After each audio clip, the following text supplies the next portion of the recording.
Part of the fun for longtime wrestling fans is trying to identify moments in which the scripted entertainment becomes real-life drama. Sometimes it's hard to tell, but these moments were undeniably times when the mask slipped. Bret Hart and Shawn Michaels are forever intertwined in wrestling lore thanks to the events of Survivor Series 1997 in Montreal. But the Montreal Screwjob wasn't the only time that things didn't go as expected between the two stars. In May of that year, Hart was in the ring, flanked by allies Owen Hart, Jim Neidhart, Brian Pillman, and Davey Boy Smith, challenging Michaels to a match at King of the Ring. Michaels interrupted via satellite to accept, while setting some stipulations. Then the promo took a turn. Michaels, who was heavily rumored to be having an off-screen tryst with WWE valet Sunny at the time, said to Hart, "Even though lately you've been having some sunny days, my friend, you still can't get the job done."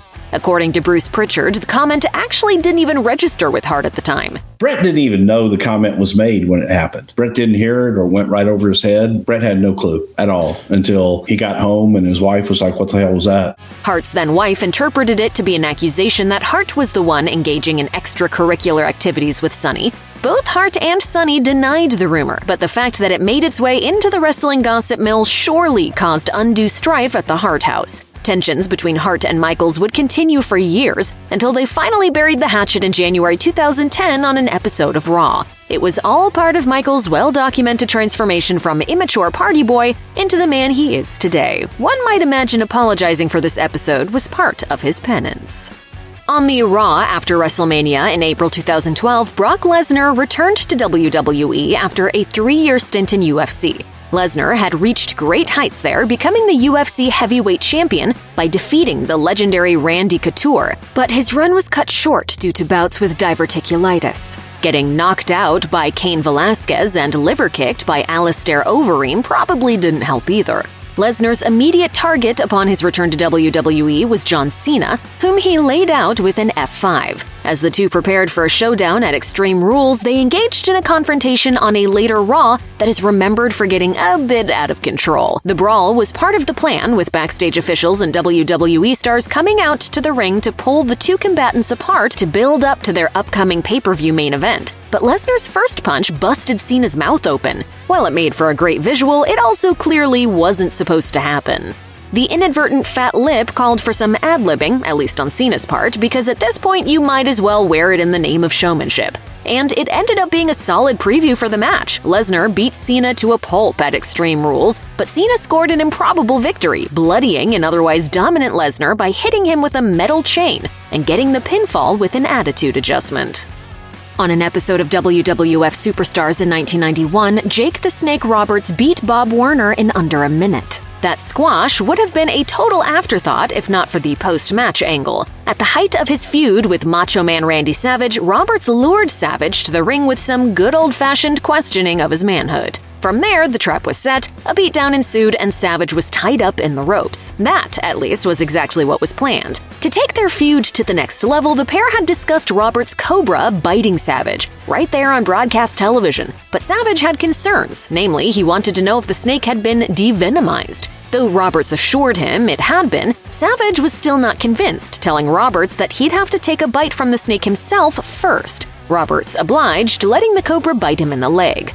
I had to pull my damn pants leg up and let that son of a bitch bite me. Venom or not, this was never going to be a comfortable encounter, and though it was planned and agreed upon by both human parties, the snake didn't get the memo that it was supposed to let go when Roberts wanted it to. Roberts recounts that he was trying to pull it off of Savage's arm, but the snake was gnawing on it for over a minute. In the end, it made for a classic wrestling clip, even though it was censored on TV. And sadly, it led to little. Savage and Roberts' feud was cut short when Miss Elizabeth's family objected to her being involved in physicality.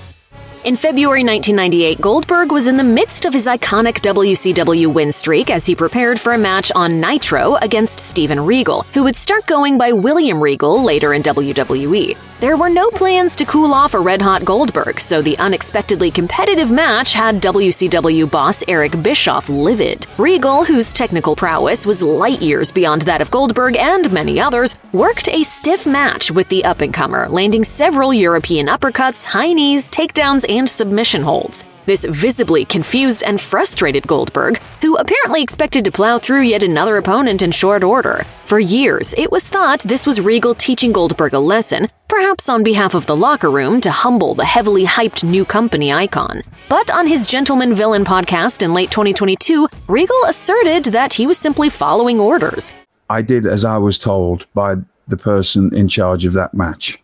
I felt like I got thrown under the bus. Citing an overall breakdown in communication that was characteristic of WCW in that era, Regal added, "I was so frustrated that night, there was a lack of communication in WCW. Bischoff came out screaming. I took it on the chin."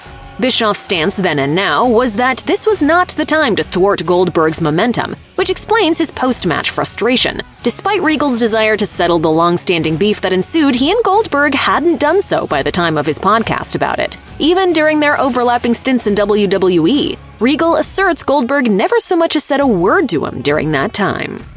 Accidents happen, and you just have to make the best of the situation when they do. That's what WWE ultimately did in 2017 when Kevin Owens got an unplanned victory over AJ Styles for the United States Championship at Battleground. Owens was in a cross-face submission from Styles, so he rolled over into a bridge position to try to escape. Styles rolled with him onto his back, and largely out of view of the referee, who could claim brain fog, having just taken a ref bump. With Styles' right shoulder clearly off the mat, the referee began counting all the way to 3. Owens immediately started selling the win by raising his fist in the air while Styles turned away, looking frustrated. Commentary didn't have much to say, and the broadcast got noticeably awkward, but WWE acknowledged controversy with regard to the finish. 2 nights later on SmackDown, the company would right the apparent wrong. In a triple threat for the title, Styles pinned Chris Jericho to regain his championship, and the storyline continued almost as though the match at Battleground never happened.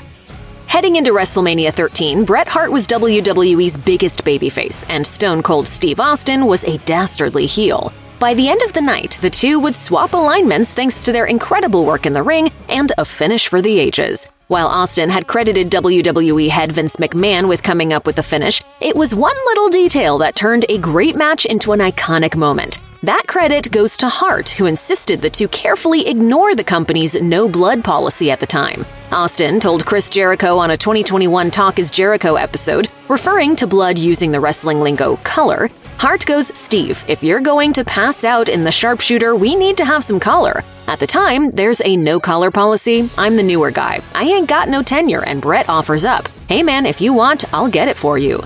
I mean, that's insurance policy. He just put me under his umbrella, right?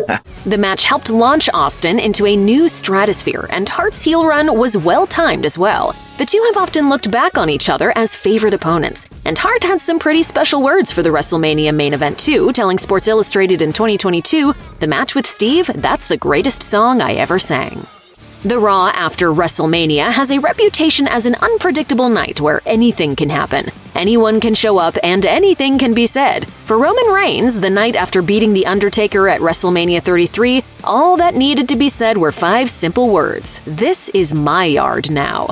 That line may have been scripted for some portion of his promo time, but it ended up being all he got to say. While heat from the crowd was to be expected after joining Brock Lesnar as the only 2 men to defeat The Undertaker at WrestleMania, on that night it truly reached scorched earth levels. Reigns sat there and took it for more than 13 minutes, listening to everything from standard boos and being called an ass, being told he sucks, having expletives shouted at him, and there was even a Matt Hardy-style delete chant.